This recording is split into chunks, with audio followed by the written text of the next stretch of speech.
रूत अध्याय 1। रूत अध्याय 1। जिन दिनों में न्यायी लोग न्याय करते थे, उन दिनों में देश में अकाल पड़ा। तब यहूदा के बेथलहेम का एक पुरुष अपनी स्त्री और दोनों पुत्र को संग लेकर मोआब के देश में परदेशी होकर रहने के लिए चला। उस पुरुष का नाम एलीमेलेक और उसकी पत्नी का नाम नाओमी और उसके दोनों बेटे के नाम महलोन और किल्योन थे। ये एफ्राती अर्थात यहूदा के बेथलहेम के रहने वाले थे और मोआब के देश में आकर वहां रहे। और नाओमी का पति एलीमेलेक मर गया और नाओमी और उसके दोनों पुत्र रह गए। और इन्होंने एक एक मोआबिन ब्याह ली। एक स्त्री का नाम तो ओर्पा था और दूसरी का नाम रूत था। फिर वे वहां कोई 10 वर्ष रहे। जब महलोन और किल्योन दोनों मर गए, तब नाओमी अपने दोनों पुत्रों और पति से रहित हो गई। तब वह मोआब के देश में यह सुनकर कि यहोवा ने अपनी प्रजा के लोगों की सुधि लेके उन्हें भोजन वस्तु दी है, उस देश से अपने दोनों बहुओं समेत लौट जाने को चली। तब वह अपनी दोनों बहुओं समेत उस स्थान से जहां रहती थी निकली, और वे यहूदा देश को लौट जाने का मार्ग ले लिया।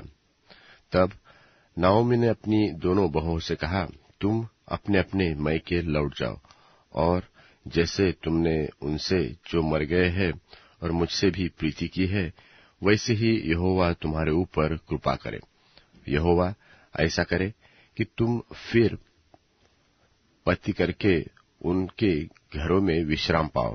तब उसने उनको चूमना, और वे चिल्ला चिल्लाकर रोने लगी, और उससे कहा, निश्चय हम तेरे संग तेरे लोगों के पास चलेंगे। नाओमी ने कहा, हे मेरी बेटियों, लौट जाओ। तुम क्यों मेरे संग चलो? क्या मेरी कोख में और पुत्र है जो तुम्हारे पति हो? हे मेरी बेटियां, लौटकर चली जाओ, क्योंकि मैं पति करने को बूढ़ी हूं। और चाहे मैं कहती भी कि मुझे आशा है, और आज की रात मेरे पति होता भी और मेरे पुत्र भी होते, तो भी क्या तुम उनके सयाने होने तक आशा लगाए ठहरी रहती और उनके निमित्त पति करने से रुकी रहती? हे मेरे बेटियों, ऐसा न हो, क्योंकि मेरा दुख तुम्हारे दुख से बहुत बढ़कर है। देखो, यहोवा का हाथ मेरे विरुद्ध उठा है। तब वे फिर से उठी, और ओर्पा ने तो अपनी सास को चूमा, परंतु रूत उससे अलग न हुई। तब उसने कहा, देख, तेरी जिठानी तो अपने लोगों को और अपने देवताओं के पास लौट गई है, इसलिए तू अपनी जिठानी के पीछे लौट जा। रूत बोली, तू मुझसे यह विनती न कर कि मुझे त्याग, वह छोड़कर लौट जा, क्योंकि जिधर तू जाए उधर मैं भी जाऊंगी, जहां तू टिके वहां मैं भी टिकूंगी। तेरे लोग मेरे लोग होंगे और तेरा परमेश्वर मेरा परमेश्वर होगा। जहां तू मरेगी वहां मैं भी मरूंगी, और वही मुझे मिट्टी दी जाएगी। यदि मृत्यु छोड़ और किसी कारण मैं तुझसे अलग हो जाऊं, तो यहोवा मुझसे वैसा ही वरन उससे भी अधिक करे। जब उसने यह देखा कि वह मेरे संग चलने को स्थिर है, तब उसने उससे और बात न कही। सो वे दोनों चल निकली और बेथलहेम को पहुंची। और उनके बेथलहेम में पहुंचने पर कुल नगर में उनके कारण धूम मची, और स्त्रियां कहने लगी, क्या यह नाओमी है? उसने उससे कहा, मुझे नाओमी न कहो, मुझे मारा कहो, क्योंकि सर्वशक्तिमान ने मुझको बड़ा दुख दिया है। मैं भरी पूरी चली गई थी, परंतु यहोवा ने मुझे छूछी करके लौटाया है। सो जबकि यहोवा ही ने मेरे विरुद्ध साक्षी दी और सर्वशक्तिमान ने मुझे दुख दिया है, फिर तुम मुझे क्यों नाओमी कहती हो? इस प्रकार नाओमी अपनी मोआबिन बहू रूत के साथ लौटी, जो मोआब देश से आई थी, और वे जो कटने के आरंभ के समय बेथलहेम में पहुंची। रूत अध्याय 2। रूत अध्याय 2। नाओमी के पति एलीमेलेक के कुल में उसका एक बड़ा धनी कुटुंब था जिसका नाम बोआज था। और मोआबिन रूत ने नाओमी से कहा, मुझे किसी खेत में जाने दे कि जो मुझ पर अनुग्रह की दृष्टि करे, उसके पीछे पीछे मैं सिला बिनती जाऊं। उसने कहा, चली जा बेटी। सो वह जाकर एक खेत में लवने वालों के पीछे बीनने लगी। और जिस खेत में वह संयोग से गई थी वह एलीमेलेक के कुटुंबी बोआज का था। और बोआज बेथलेहम से आकर लवने वालों से कहने लगा, यहोवा तुम्हारे संग रहे। और वे उससे बोले, यहोवा तुझे आशीष दे। तब बोआज ने अपने उस सेवक से जो लवने वालों के ऊपर ठहराया गया था पूछा, वह किसकी कन्या है? जो सेवक लवने वालों के ऊपर ठहराया गया था उसने उत्तर दिया, वह मोआबिन कन्या है जो नाओमी के संग मोआब देश से लौट आई है। उसने कहा था, मुझे लवने वालों के पीछे पीछे पुलों के बीच बिनने और बाले बटोरने दे। तो वह आई और भोर से अब तक वह यही है, केवल थोड़ी देर तक घर में रही थी। तब बोआज ने रूत से कहा, हे मेरे बेटी, क्या तू सुनती है? किसी दूसरे खेत में बिनने को न जाना, मेरी ही दासियों के संग यही रहना। जिस खेत को वे लवती हो उसी पर तेरा ध्यान बंधा रहे और उन्हीं के पीछे पीछे चला जाना। क्या मैंने जवानों को आज्ञा नहीं दी कि तुझसे न बोले? और जब जब तुझे प्यास लगे तब तक तू बर्तनों के पास जाकर जवानों का भरा हुआ पानी पीना। तब वह भूमि पर झुककर मुंह के बल गिरी और उसने उससे कहा, क्या कारण है कि तूने मुझ परदेशिन पर अनुग्रह की दृष्टि करके मेरी सुधि ली? बोआज ने उससे उत्तर दिया, जो तूने पति मरने के पीछे अपनी सास से किया है, और तू किस रीति अपने माता पिता और जन्मभूमि को छोड़कर ऐसे लोगों में आई है जिनको पहले तू न जानती थी, यह सब मुझे विस्तार के साथ बताया गया है। यहोवा तेरी करनी का फल दे, और इस्राएल का परमेश्वर यहोवा जिसके पंखों तले तू शरण लेने आई है तुझे पूरा बदला दे। उसने कहा, हे मेरे प्रभु, तेरे अनुग्रह की दृष्टि मुझ पर बनी रहे, क्योंकि यद्यपि मैं तेरी दासियों में से किसी के भी बराबर नहीं हूं, तो भी तूने अपनी दासी के मन में बैठने वाली बातें कहकर मुझे शांति दी है। फिर खाने के समय बोआज ने उससे कहा, यही आकर रोटी खा और अपना कौर सिरके में बोर। तो वह लवने वालों के पास बैठ गई और उसने उसको भूनी हुई बालें दी और वह खाकर तृप्त हुई, वरन कुछ बचा भी रखा। जब वह बीनने को उठी तब बोआज ने अपने जवानों को आज्ञा दी कि उसको पोलों के बीच बीच में भी बीनने दो और दोष मत लगाओ, वरन मुट्ठी भर जाने पर कुछ कुछ निकालकर गिरा भी दिया करो, और उसके बीनने के लिए छोड़ दो और उसे घुड़को मत। सो वह सांझ तक खेत में बीनती रही। तब जो कुछ बीन चुकी उसे फटका और वह कोई एपा भर जौ निकला। तब वह उसे उठाकर नगर में गई और उसकी सास ने उसका बना हुआ देखा। जो कुछ उसने तृप्त होकर बचाया था उसको उसने निकालकर अपनी सास को दे दिया। उसकी सास ने उससे पूछा, आज तू कहाँ बीनती और कहाँ काम करती थी? धन्य वह हो जिसने तेरी सुधि ली है। तब उसने अपनी सास को बता दिया कि मैंने किसके पास काम किया और कहा कि जिस पुरुष के पास मैं आज काम किया उसका नाम बोआज है। नाओमी ने अपने बहू से कहा, वह यहोवा की ओर से आशीष पाए, क्योंकि उसने न तो जीवित पर से और न मरे हुए पर से अपनी करुणा हटाई। फिर नाओमी ने उसके कहा, वह पुरुष तो हमारा कुटुंबी है, वरन उनमें से है जिनको हमारी भूमि छुड़ाने का अधिकार है। फिर रूत मोआबिन बोली, उसने मुझसे यह भी कहा कि जब तक मेरे सेवक मेरी सारी कटनी पूरी न करे तब तक उन्हीं के संग संग चली रहना। नाओमी ने अपनी बहू रूत से कहा, मेरी बेटी, यह अच्छा भी है कि तू उसकी दासियों के संग संग जाया करे और वे तुझसे दूसरे खेत में न मिले। इसलिए रूत जौ और गेहूं दोनों की कटनी के अंत तक बीनने के लिए बोआज की दासियों के साथ साथ लगी रही और अपनी सास के यहाँ रहती रही। रूत अध्याय 3। रूत अध्याय 3।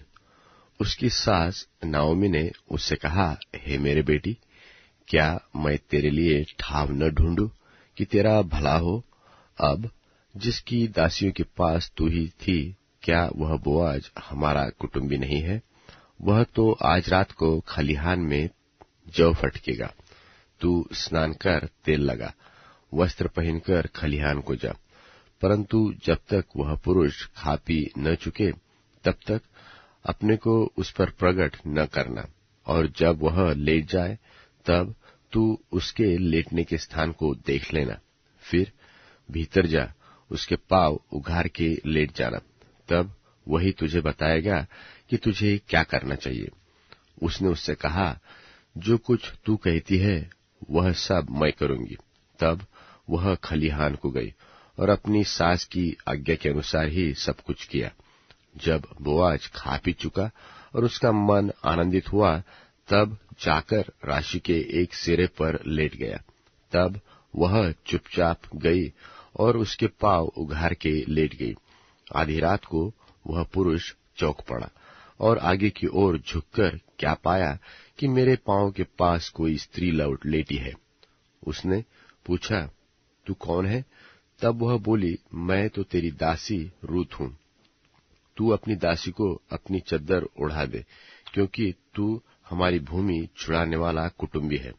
उसने कहा, हे बेटी, यहोवा की ओर से तुझ पर आशीष हो, क्योंकि तूने अपनी पिछली प्रीति पहली से अधिक दिखाई, क्योंकि तू क्या धनी क्या कंगाल किसी जवान के पीछे नहीं लगी। इसलिए अब हे मेरी बेटी, मत डर, जो कुछ तू कहेगी मैं तुझसे करूंगा, क्योंकि मेरे नगर के सब लोग जानते हैं कि तू भली स्त्री है, और सच तो है कि मैं छुड़ाने वाला कुटुंबी हूं। तो भी एक और है जिसे मुझसे पहले ही छुड़ाने का अधिकार है। सो रात भर ठहरी रह, और सवेरे यदि वह तेरे लिए छुड़ाने वाले का काम करना चाहे तो अच्छा, वही ऐसा करे।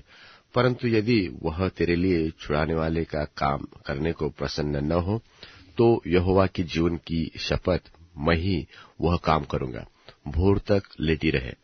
तब वह उसके पांव के पास भोर तक लेटी रही, और उससे पहले कि कोई दूसरे को चिन्ह सके वह उठी और बोआज से कहा, कोई जानने न पाए कि खलिहान में कोई स्त्री आई थी। तब बोआज ने कहा, जो चद्दर तू ओढ़े है उसे फैलाकर थाम ले। और जब उसने उसे थामा, तब उसने 6 नपुए जौ नापकर उसको उठा दिया। फिर वह नगर में चला गया।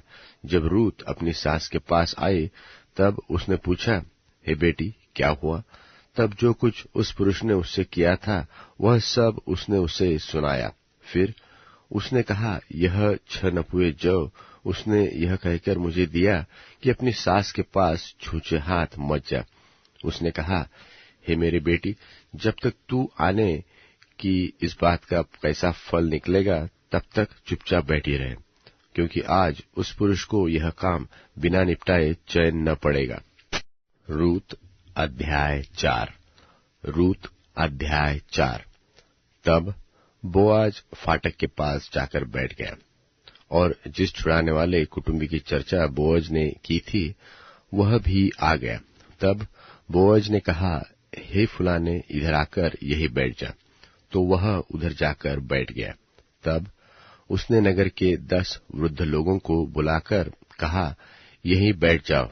वे भी बैठ गए। तब वह उस छुड़ाने वाले कुटुंबी से कहने लगा, नाओमी जो मोआब देश से लौट आई है, वह हमारे भाई एलीमलेक की एक टुकड़ा भूमि बेचना चाहती है।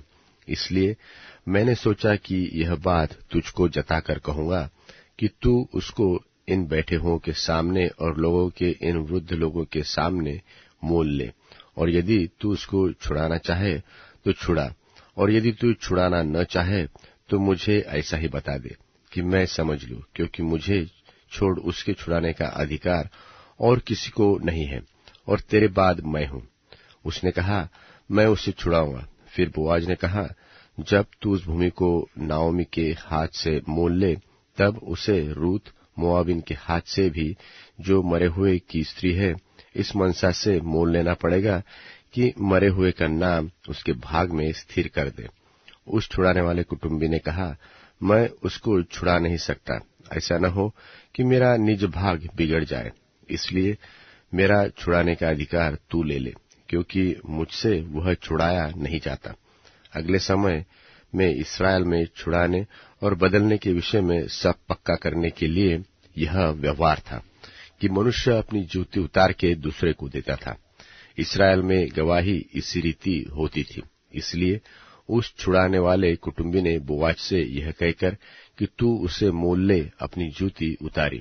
तब बोआज ने वृद्ध लोगों और सब लोगों से कहा, तुम आज इस बात के साक्षी हो कि जो कुछ एलीमलेक का और जो कुछ किल्योन और महलोन का था, वह सब मैं नाओमी के हाथ से मोल लेता हूं। फिर महलोन की स्त्री रूत मोआबिन को भी मैं अपनी पत्नी करने के लिए इस मनसा से मोल लेता हूं कि मरे हुए का नाम उसके निज भाग पर स्थिर करूं। कहीं ऐसा न हो कि मरे हुए का नाम उसके भाइयों में से और उसके स्थान के फाटक से मिट जाए। तुम लोग आज साक्षी ठहरो। तब फाटक से पास जितने जो लोग थे, उन्होंने और वृद्ध लोगों ने कहा, हम साक्षी है। यह जो स्त्री तेरे घर में आती है, उसको यहोवा इस्राएल के घराने की दो उपजने वाली राहेल और लेया के समान करे, और तू एप्राता में वीरता करे, और बैतलहम में तेरा नाम हो, और जो संतान यहोवा इस जवान स्त्री के द्वारा तुझे दे, उसके कारण से तेरा घराना पेरेस का सा हो जाए, और तामार से यहूदा के द्वारा उत्पन्न हुआ। तब बोअज ने रूत को ब्याह लिया, और वह उसकी पत्नी हो गई। और जब वह उसके पास गया, तब यहोवा की दया से उसको गर्भ रहा, और उसके एक बेटा उत्पन्न हुआ। तब स्त्रियों ने नाओमी से कहा, यहोवा धन्य है कि जिसने तुझे आज छुड़ाने वाले कुटुंबी के बिना नहीं छोड़ा। इस्राएल में इसका बड़ा काम हो और बड़ा नाम हो, और यह तेरे जी में जी ले आने वाला और तेरे बुढ़ापे में पालने वाला हो, क्योंकि तेरी बहू जो तुझसे प्रेम रखती और 7 बेटों से भी तेरे लिए श्रेष्ठ है, उसी का यह बेटा है। फिर नाओमी उस बच्चे को अपनी गोद में रखकर उसकी धाई का काम करने लगी, और उसकी पड़ोसिनों ने यह कहकर कि नाओमी के एक बेटा उत्पन्न हुआ है, लड़के का नाम ओबेद रखा। ईशै का पिता और दाऊद का दादा वही हुआ। पेरेस की यह वंशावली है, अर्थात पेरेस से हेस्रोन, और हेस्रोन से राम, और राम से अम्मीनादाब, और अम्मीनादाब से नहशोन, और नहशोन से सल्योम, और सल्योम से बोआज, और बोआज से ओबेद, और ओबेद से ईशै, और ईशै से दाऊद उत्पन्न हुआ।